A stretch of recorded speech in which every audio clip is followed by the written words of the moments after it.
Salam jumpa Sobat Religi semua. Untuk hari ini perkenalkan saya Beni Natalis. Saya sebagai penyuluh agama Katolik Kementerian Agama khususnya di Provinsi Bali dan tepatnya ditugaskan di negara Jemberana.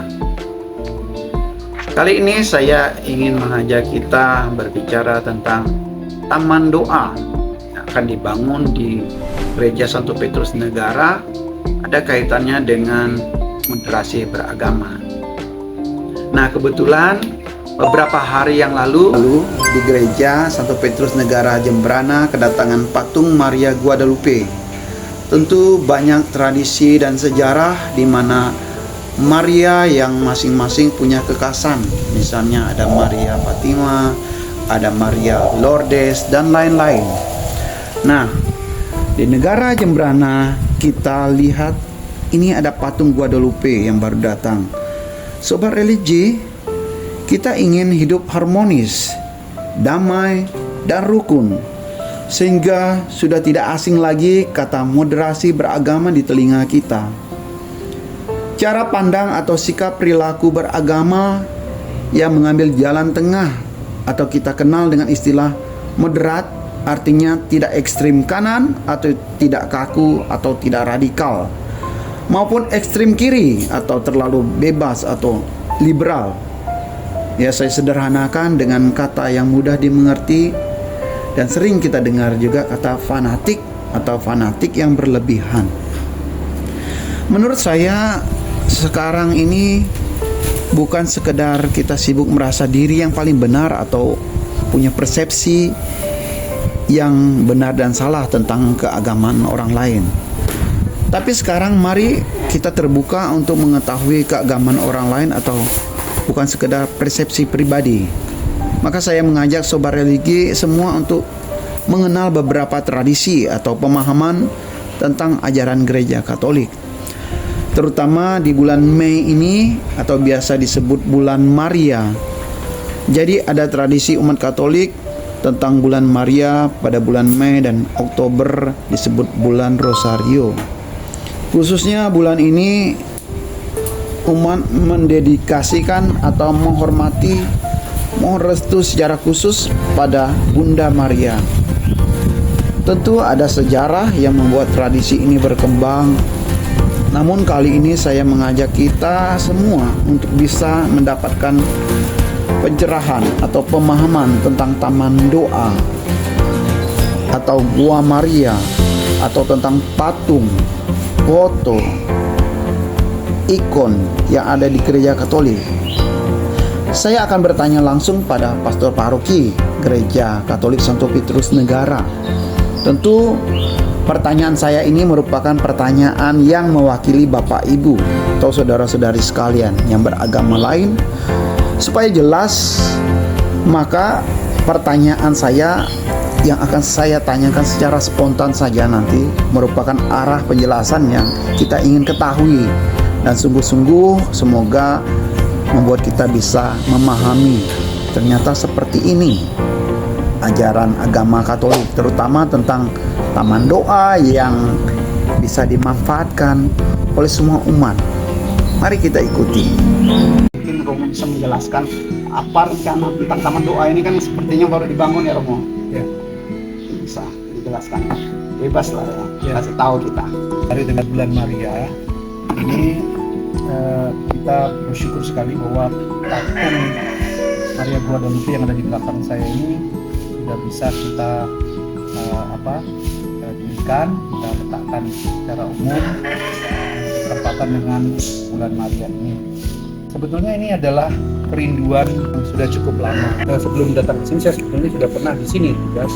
Itu tahun 2012-2014, dan waktu itu keinginan untuk mendirikan taman doa itu sudah ada rencana untuk membeli lahan untuk pembangunan taman doa, tapi kemudian tertunda karena saya berangkat ke Inggris. Saya kembali lagi ke sini untuk mewujudkan cita-cita taman doa itu. Ada banyak alternatif tentu saja, tapi kita memilih Bunda Maria Guadalupe sebagai fokus dari devosi di negara ini. Alasannya sederhana, kalau dalam dunia marketing kita mengatakan it's good to be better, but it's better to be different. Jadi baik itu menjadi lebih baik, tapi lebih baik lagi kalau kita berbeda. Nah, di mana-mana hampir semua paroki itu orang punya berbagai macam jenis Bunda Maria, terutama Maria Fatima dan Maria Lourdes. Dua patung itu yang paling terkenal. Tapi Maria Guadalupe itu belum ada, tidak banyak. Di Indonesia itu sangat jarang kita dengar. Karena apa? Ya, karena lebih populer sebenarnya Maria Guadalupe itu karena berasal dari Meksiko, di daerah yang berbahasa Spanyol, daerah-daerah jajahan Spanyol. Nah, karena itu kurang begitu populer di Indonesia. Tetapi cerita tentang Maria Guadalupe ini sudah banyak orang dengar, sedikit banyak orang sudah dengar tentang cerita ini. Kejadiannya tahun 1531, tanggal 9 Desember. Itu 10 tahun sesudah Meksiko jatuh ke tangan Spanyol. Begitu sulitnya menjadikan orang Meksiko itu menjadi Katolik, itu susah sekali. Mereka sudah berusaha keras selama 10 tahun itu mengkristenkan Meksiko, tapi tidak berhasil. Tapi kemudian dengan terjadinya penampakan Bunda Maria di Guadalupe, di Tepeyac, persisnya di Bukit Tepeyac itu, kemudian dalam waktu 5 tahun, 10 tahun itu puluhan juta orang menjadi Katolik. Bahkan kemudian dikatakan Maria Guadalupe itu berhasil mengkristenkan seluruh benua Amerika. Lah, lepas dari itu semua, Bunda Maria Guadalupe adalah bunda yang menampakkan diri dengan simbol-simbol budaya, sangat dekat dengan budaya lokal. Karena itu kita dengan semangat kita yang plural di Indonesia, khususnya di kota negara ini, kita ingin membangun satu tempat, satu rumah di mana orang dapat merasakan ini satu ruang, siapapun, tidak hanya orang Katolik, siapapun dia bisa dapat merasakan ini ruang doa, ruang tempat yang orang merasa bisa datang sebagai apapun. Dia tidak harus menjadi Katolik, menjadi Kristen dengan datang ke sini, tapi orang dapat merasakan tempat ini ada ruang, space, ruang rohani bagi orang-orang yang mau datang. Jadi itu alasan kenapa kita memilih Maria Guadalupe ini. Dan dia datang dengan simbol-simbol, dengan jubahnya, dengan bulan sabit di kakinya, dengan wajah sebagai seorang lokal, wajah orang Meksiko. Jadi bukan sesuatu yang asing datang dari Eropa, betul-betul menampakkan wajah lokal, cukup dekat dengan orang-orang sederhana, orang-orang lokal pada waktu itu. Itu alasan kenapa kita memilih Maria Guadalupe. Belum lanjut lagi, saya mau menegaskan, mau bertanya, memang boleh orang dari agama lain datang ke sini untuk ikut berdoa di taman doa, atau mungkin di Palasari itu pernah dari agama lain mungkin datang juga?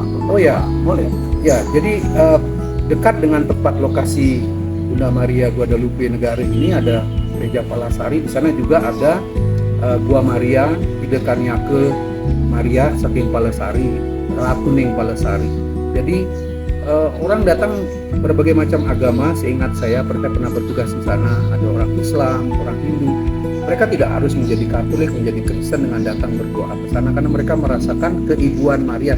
Keibuan itu sesuatu yang universal. Kita mengenal sosok ibu dari pengalaman kita sebagai manusia, dan juga kita punya penghormatan kepada ibu-ibu rohani. Kita katakan dalam pengalaman tradisi agama kita masing-masing, Bunda Maria itu salah satu sosok yang oleh orang Katolik sangat dihormati sebagai ibu Tuhan, sebagai seorang sosok wanita yang sangat keibuan. Jadi siapapun bisa datang ke sini tanpa dia harus menjadi Kristen. Orang pulang dari Palasari bukan berarti kemudian dia menjadi Katolik, dia tetap menjadi orang sesuai dengan latar belakang agamanya, tapi dia boleh datang ke sana. Orang dia datang berdoa, datang meminta tolong, kan bisa saja. Berarti di sini mau dibangun taman doa seperti itu ya, Romo ya? Ya, supaya siapa saja boleh, terutama di Jembrana ini ya. Betul. Karena tapi tidak ada bayar atau apa, Romo, untuk berdoa, untuk tidak enak mungkin datang sebagai orang agama lain, gimana, Romo? Tidak, ini bebas. tempat ini bebas. Kita mendirikan namanya Taman Doa, ini terbuka untuk umum, siapapun orang boleh datang ke sini. Orang merasa perlu ruang untuk bisa berdialog dengan Tuhannya, dengan siapapun di tempat ini. Orang welcome, silakan datang. Tidak usah memikirkan apa akan datang. Tapi ini bukan kristenisasi ya atau katolikisasi Romo kayak. Sama sekali tidak. Tidak ada ya. Ya, tidak. Disuruhkan.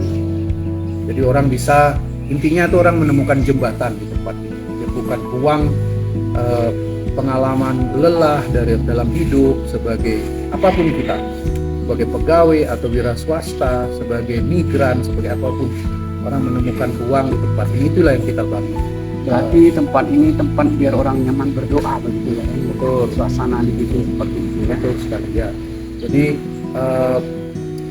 apa ya, satu ruang. Orang merasa ini dalam hidup kan kita seringkali tidak merasakan ada ruang karena begitu lelahnya kita. Pulang kerja kita pikir kita bisa dapat kesempatan untuk hening di rumah, enggak, kesibukan anak macam-macam membuat kita itu butuh ruang. Nah ini kita membangun ruang sebetulnya. Siapapun boleh datang. Kan keinginan, kebutuhan rohani itu ada pada setiap orang, apapun agamanya, tradisi agamanya, orang butuh ruang. Kita hanya menyediakan ruang di sini. Baik, terima kasih. Saya mau minta lagi Romo menjelaskan tentang patung-patung. Kenapa sih di gereja Katolik ada patung Maria pada waktu bulan Rosario, bulan Maria? Biasanya orang Katolik itu bersiarah melihat patung atau apa sebenarnya Romo? Mengapa di gereja itu banyak foto, patung, ikon atau apa? Mungkin bisa Romo jelaskan. Sebenarnya menyembah berhala atau apa sih sebenarnya? Apa fungsinya gambar-gambar patung itu? Jadi kan kita manusia itu butuh sarana.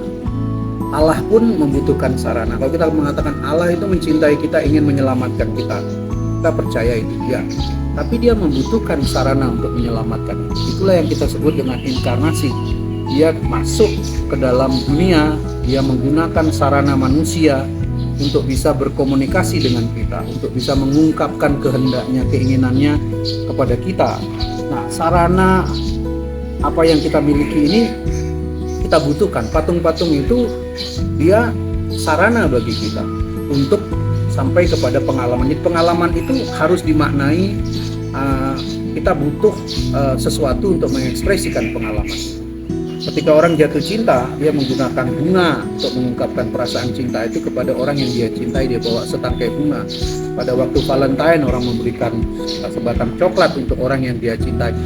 Apakah cintanya hanya sebatas sebatang coklat? Kan tidak. Itu hanya ungkapan ekspresi. Nah, sama di gereja Katolik, sama juga di banyak agama yang lain, kita membutuhkan sarana-sarana patung-patung. Kita tidak menyembah patung, tapi tentu saja sesuatu yang dilambangkan oleh patung itulah yang ingin kita hadirkan dalam pengalaman ini. Jadi gereja Katolik menggunakan sarana-sarana simbol-simbol sebagai ekspresi dari pengalaman berjumpa dengan Tuhan. Ketika kita sakit, ketika kita memohon sesuatu, orang membawa bunga kepada Tuhan, apakah Tuhan bisa disogokkan? Tidak. Tapi itu ekspresi kita, ungkapan kita yang terdalam ingin kepada Tuhan. Banyak simbol ya. Untuk mungkin saya gambarkan juga, saya pernah jauh dari orang tua, saya punya foto orang tua, jadi saya ingat dia. Tapi saya berdoa seperti itu mungkin ya Roma ya. Dengan patung itu kita jadi ingat Maria, Yesus itu ya. Betul. Bahasa itu kan ada macam-macam. Ada yang bahasa secara literer, kita coba menguraikan. Ada orang yang puas dengan diuraikan. Tapi ada banyak hal yang tidak bisa diungkapkan dengan bahasa dan hanya bisa diungkapkan dengan simbol-simbol. Jadi, apakah orang tua kita sama dengan foto yang ada di kamar kita atau di dompet kita? Kan tidak. Apakah istri kita sama dengan foto yang ada di sana? Kan tidak. Itu hanya alat ekspresi untuk membantu kita mengingat, alat ekspresi untuk kita fokus ketika kita berdoa. Jadi dia sarana bagi kita. Terakhir Romo, ini untuk taman doa kita ini Romo, sebentar lagi akan dirubah, sepertinya tidak seperti ini lagi ya Romo. Ini untuk sementara sepertinya. Ada Maria Guadalupe di sini, kemudian nanti mungkin patung di sini ya Romo. Ya, ini sementara belum jadi, mungkin kedepannya nanti kita akan melihat lebih bagus ya. Betul. Dan nanti mungkin selanjutnya kita akan berbincang lagi Romo tentang keluarga, mungkin bisa Betul ya. masukan untuk para pendengar ini, karena kita dari pendengar untuk menyampaikan informasi ini dari Kementerian Agama. Ya, kami masih banyak kekurangan, dan Romo ini adalah Romo paroki, dia yang langsung berbicara, langsung punya otoritas istilahnya. Jadi saya langsung mohon pada Romo supaya jelas Jadi biar saya tidak salah sampaikan, nah, seperti ini kurang lebih Bapak Ibu, saudara-saudari. Dan harapan Romo apa ini untuk taman doa kita, Romo, terakhir ini? Ya, ini patung cukup mahal ya. Kita hampir 700 juta patungnya sendiri. Tapi tentu saja bukan sesuatu yang fisik. Yang kita harapkan itu dengan patung yang mahal, dengan taman doa yang nanti akan dibikin begitu indah. Harapannya tentu yang paling penting itu adalah taman rohani di dalam batin orang, dalam batin kita semua.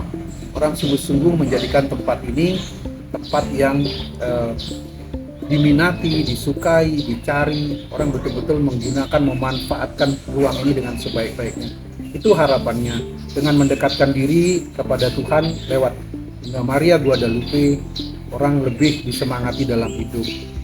Kita tidak lari dari hidup, tapi tetap berani berhadapan dengan kesulitan-kesulitan kita, karena kita yakin Tuhan menyertai kita, terutama lewat kehadiran Bunda Maria Guadalupe dalam kehidupan kita sehari-hari.